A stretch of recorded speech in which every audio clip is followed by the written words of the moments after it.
10 minutes po. In 5 stars, no po. Ready ka na ba, Brother Emmanuel? Opo. Okay. Sinabi mo kanina, premise lang ito, moderator, give me a time to explain.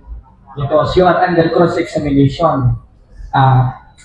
Kanina, sang-ayon ka ba sa sinabi mo? Kasi sabi mo, yung batayan ng simbahan katoliko na ang founder ay ang ating Panginoon Jesucristo is only a subjective. Sang-ayon ka ba doon? Opo. Okay. Para sa iyo, brother, kapag meron bang evidences na nagpapatunay, halimbawa, hindi galing sa pananampalatayang katoliko, na ang katoliko ay ang itinayo ng ating Panginoon Jesucristo, kung ano yun? Subjective o objective? Pwedeng subjective. Objection, moderator. Okay po. Naipit na agad eh.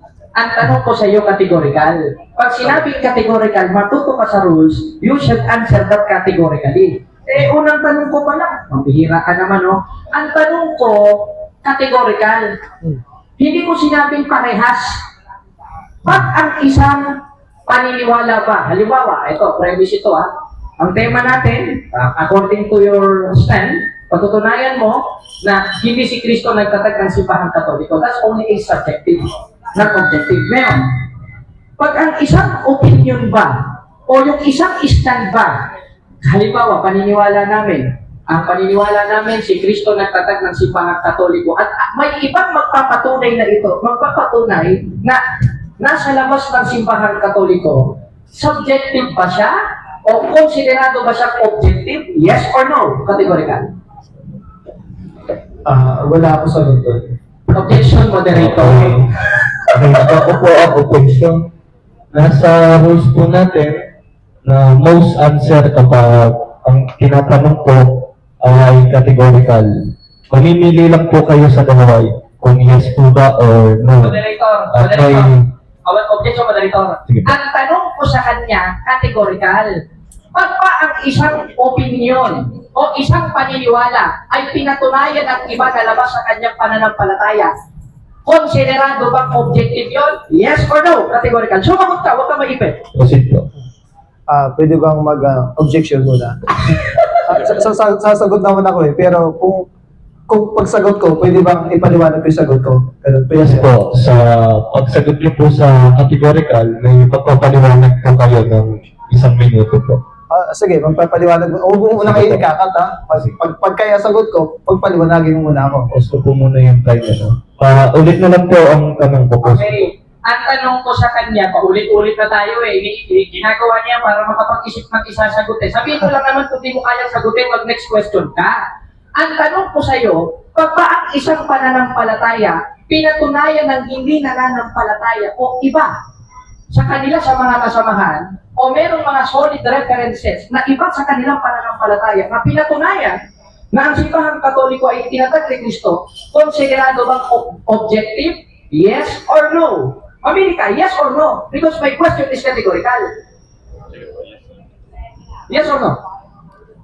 Kung konsideradong objective, Ang objection, moderator. Ba't siya nagtatanong? Ako dapat ang magtatanong. Because you are under cross-examination. clarification lang, kinaklaro ko lang. Wala ka sinabing clarification. Moderator, you have take to rule. Sige po, mag-clarify daw po niya ano daw po yung ulit. Basta po yan. Sige. Okay, ang tanong ko ganito. Sabi niya kasi kanina, narinig naman dito sa live, hindi naman ako pwedeng magsinungaling. Ewan ko lang sa'yo kung magsisinungaling ka, kaya skeptical ka. Ikaw kasi nagsabi na ang pananampalatayang katoliko na si Kristo ang nagtayo is only a subjective. Sinabi mo kanina yon at umuo ka. Pag humindi ka dyan, lalabas, kontra-kontrahan na sinasabi mo. Ngayon, sabi mo kasi subjective.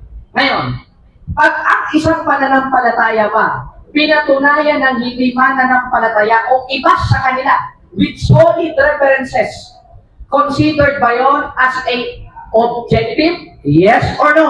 Categorical. No. Kasi, Okay. paliwanag, no? Sige, paliwanag po. Magno-no ako kasi yung magpatunay na hindi naman membro ng Iglesia Katolika, yung patunay naman niya, hindi naman yun yung basihan ng objective o subjective Pang personal niya yun patunay niya Hindi naman yun yung basihan. Okay, next question. O sige, ngayon. Kaya niya, binawi na niya. Ngayon, premise ulit ito, moderator. Ang meaning ng objective, ito objektibo sa Tagalog. Premise. O nakabatay sa katotohanan, ebidensya, at mga nakasukat sa datos, hindi personal na opinion. That is the objective. Ngayon, pag makapagpakita ba ako ng referensya na labas sa pananampalatayang Katoliko, na ang Katoliko ay itinatag ng ating Panginoon Jesucristo, tatanggapin ko ba na mali ang pahayag mo at unawa mo sa word na objective? Yes or no? Yes or no daw po? Sagot. Ano yung sasagot ko? Tatanggapin ko ba? Objection, moderator. Ano ba naman yan? Bali, naghamon po siya ng showdown. I-clear mo. Bali, naghamon po siya ng showdown po. Moderator, ito i-clarify ko lang. Yes po. Nasa art of debate and argumentation, when the answer is categorical, you should answer that categorically. And when you are under cross-examination, you have no authority to questioning me because you are under cross, not I am under cross. Objection. Kinaklaro ko lang Pakiklaro. Pwedeng i-rephrase mo yung sinabi Okay, niya. i-rephrase ko na naman. Paulit-ulit natin i-rephrase. Okay, hindi naman umaandar ng oras. Salamat. Ngayon, kapag may maipakita ba kung batayan, brother? Hindi showdown ito, Tanong ito. Kapag may maipakita ba kung batayan na ang simbahang Katoliko ay itinayo ni Kristo, hindi ayon sa paniwanag ng mga Bible scholar ng Katoliko, tatanggapin mo ba na kabobohan lang ang unawa mo sa word na objective? Yes or no? No, syempre. Okay. Paliwanag po, hindi ko nga masyado maintindihan yung tanong. I-clear mo nga yung tanong niya, rephrase mo Bali, pag may naipakita daw po siya na ganito, na dokumento, natanggapin niyo daw po ba mali po yung sinabi niyo ng una? Ano po niya? Yes or no po? Hindi, kasi may mga complex kasi yan May mga dapat pang klaruhin Okay. Kasi po tayo. Okay, next question. Saang diksyonaryo mo nabasa na kapag nakapagpakita ng batayan hindi galing sa kanila o opinion ng iba with evidences ay hindi objective? Ano? Magpakita ka. Give me meron ka bang may papakita na aklat o diksyonaryo na ang kahulugan ng objective is kahit hindi ka magpakita ng references, ito, i-clarify ko, moderator, meron ka bang maipapakita? Magpakita ka page ng dictionary o kahit ano man lang na bibigyan kita ng aklat dito. Ito ito brother. O bibigyan kita ng aklat. Ayan. Partidahan na kita. Okay. Ngayon, saan mo mababasa ang aklat, sinasabi na ang word na objective ay hindi tumutukoy sa pagpapakita ng referensya gaya ng aking napatunayan ngayon. Meron ka bang maipapakita? Meron o wala patunay na sinungaling ka? Pass na talaga. Meron o wala? Pass yung tanong. Pass ako doon. Pass? Salamat, pass. Okay, next question. Iwanan na kita dyan. Balik tayo sa tema. Total, ayaw kitang mapahiya sa harap ng mga tao, brother. Ngayon, ito ang tanong. Ito clarification muna ito. Ayon mismo dito sa mga agnostic historians. Agnostic ito at skeptical. Sabi ni Barbie Ehrman, maliwanag na ang tinayo ni Kristo, institusyon, ay Catholic Church na nag-develop sa paglipas ng panahon. Ngayon, ano ang aking nabasa na objective na ayon mismo sa mga kamag-anak ninyong skeptical? Si Kristo ang nagtayo ayon sa aking nabasa o ikaw ang nagtayo? Sagot, categorical. Si Kristo o ikaw ayon sa aking nabasa? Wala ako subjective yun Objection, moderator. Hindi ko naman tinatanong kung subjective mo Sige, wala akong sagot doon. Objective nga nitong referensya pinasa ko. Because you are under cross-examination, huwag kang mag-ibet. Ang tanong ko sa'yo, ulitin ko, moderator kaya inuubos ang oras, wala pa nasasagot sa tanong ayon mismo dito sa isang skeptical professor na si Mark B. Ehrman, agnostic, hindi lang sa agnostic, hindi lang sa atheist, kundi consider din siya na skeptical, ang institusyon na Catholic Church ay nag-develop sa paglipas ng panahon na si Kristo mismo na umiral ang nagtayo. Ano? Ayon sa objective na nabasa ko, na ayon mismo sa paliwanag ninyong mga skeptical, na si Kristo ang nagtayo ng simbahang Katoliko. Ano ang aking nabasa? Si Kristo ang nagtayo? Patunay! Natalo ka sa debate na ito? Ikaw ang nagtayo, Brother Emmanuel. Ayon sa aking nabasa. Sino ang nagtayo? Si Kristo o ikaw? Ano yung gusto mo yung sagot ko doon? Kategorikal, mamili ka. Bibili ako. Si Kristo daw po ba ang nagtayo o Naipit ikaw kayo, daw po, bihira naman, no? Emmanuel? Si Kristo o ako? Ayon sa aking nabasa, ayon sa objective na aking nabasa, sino ang nagtayo? Ikaw o si Kristo? Bali, gusto ko po yung paaminin lang dun sa sinabi niya, kaysa binasa niya. Pareho namang wala doon yung sagot eh. Therefore, next question. Oo. Next question na naman. Graduate ka na, saka ka next question mo. Sunod na tanong. Ay, nako. Ano ba yan? Sunod na tanong. Ayon rin dito ulit, objective na naman ito. This is not subjective because this is not Catechism of the Catholic Church. This is not the Bible. This is not a canon law of the Catholic Church. Premise, ha? This is the explanation of the historians and skeptical and agnostic atheists. Ngayon, ang sabi naman ni Maurice Casey, nagsimula ang Christian movement na Katoliko sa ating Panginoong Jesucristo sapagkat siya ang nagtayo. Tanong, ayon sa objective na aking nabasa, sino ang nagtayo ng simbahang Katoliko na ayon mismo sa mga agnostic na katulad mo? Si Kristo o ikaw? Categorical. Wala akong maintindihan doon sa tanong eh. Objection, moderator. Ano walang maiintindihan? Klaro kaayo ang akong pangutana kanimo. Bali, Ay. sige po. Bali, pinapa-ulit niyo lang po sa inyo kung sino po ba ang nagtayo. Si Kristo po ba ayon daw sa aklat ninyo o ikaw daw po na skeptical? Objection po, mag-object mo lang. Sige po. Para clarification lang. Kasi binabanggit niya na objective yun, yung pahayag niya. Hindi naman yun papasok sa objective, subjective yun eh. Kaya wala na lang ako sagot. Therefore, next question. Next question na lang. Next question. Okay, next question na naman. Tingnan nyo, pansin nyo mga kapatid.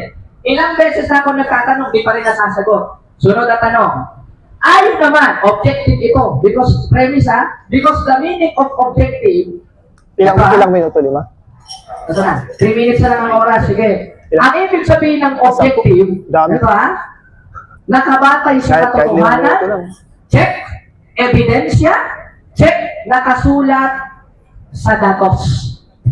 Ngayon, kung nakasulat sa datos, ang aking binasa at pinatunayan at hindi eksplanasyon ng simbahang Katoliko, objective ito. Tanong, ayon mismo dito sa isang skeptical na naman, na si Gerd Lugman, ang sabi niya, si Kristo ang nagtayo ng simbahang Katoliko. Tanggap mo ba to? Itong paliwanag ng dalian ko na lang yung tanong ko para hindi ka maipit, brother. Tanggap mo ba to na si Kristo ang nagtayo ng simbahang Katoliko ayon mismo sa opinion ng skeptical? Tanggap mo, hindi?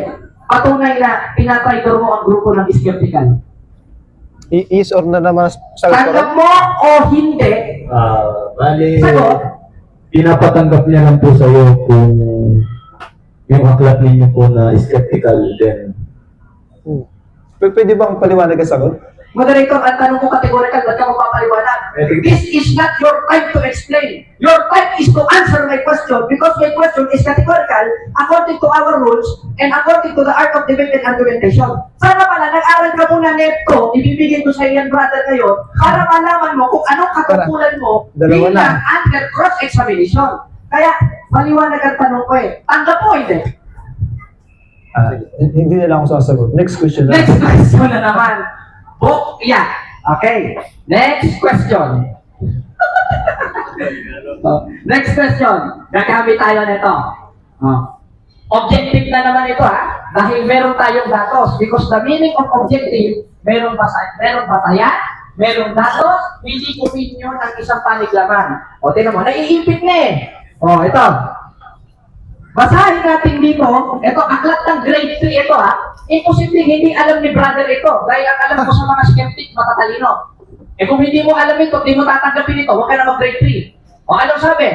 Dito, sa kasaysayan ng daigdig, sa pahina 179, grade 3 ito brother, ang sabi, si Jesus ay nasa simbahang Katoliko sapagkat ang Katoliko ay itinayo ng ating Panginoon Jesucristo. Ayon sa objective na aking nabasa, sino ang nagtayo ng simbahang Katoliko? Grade 3 lang ito, imposible hindi mo alam to.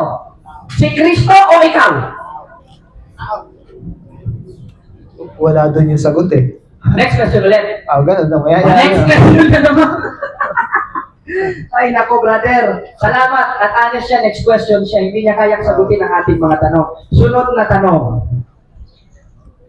Total, wala naman sa tema ito. Magamat binanggit mo, hahabulin kita dito. Last question na po. Okay. Total, sabi mo kanina, yung aral ng simbahang Katoliko ng purgatorio, hindi itinuro ni Kristo. Ngayon, babasa lang ako, moderator Babasa lang ako, moderator, bilang premise kasi naipit na Last, ano na ba? 15 seconds. Last question ko to, tingnan nyo, knock out ito. Ang sabi sa 1.35 ng Lucas, premise, sa la Biblia de las Americanas, respondiendo el ángel le dijo Espíritu Santo, vendrá sobre ti, el poder el Altísimo te cubra. Dito, basahin natin. Dito sa isa. Mas maganda, mas palinaw. Para mas lalong maintindihan ito ni brother. A los tales predigo mucho tiempo el Espíritu de Cristo por boca de Noé, que adoro la población del arca del Padre y Espíritus almas, y cárcel y purgatorio. Ngayon, ayon sa pagkakaalam mo, itong itinuro ni Apostol Pedro ng purgatorio, sino ang nagturo sa kanya ayon sa Biblia, sa 28:20 ng Mateo? Si Kristo o ikaw? Categorical. Wala na naman ako sagot. Wala ka naman Wala sagot. sa pamilya eh. Wala sa sagot. Wala naman. Salamat. Congratulations, brother, sa iyong pagkabugya sa debate na ito. Moderator, anong time ka ba? Time na po. Salamat. Okay, dako naman po tayo sa second stand. Ito po. Nakadalawang aklat na ako. Ano? Totoo ba to? O ano? Ano? Totoo ba to? O ano? Pwede yan, bro. Kala ko totoo. Kala ko bibigyan mo na sa akin. Dako naman po tayo sa second stand. Na patutunayan ko. Ito naman po, sa stand naman po ito ng RCC. Na patutunayan ko na si Kristo naman ang nagtayo ng Catholic Church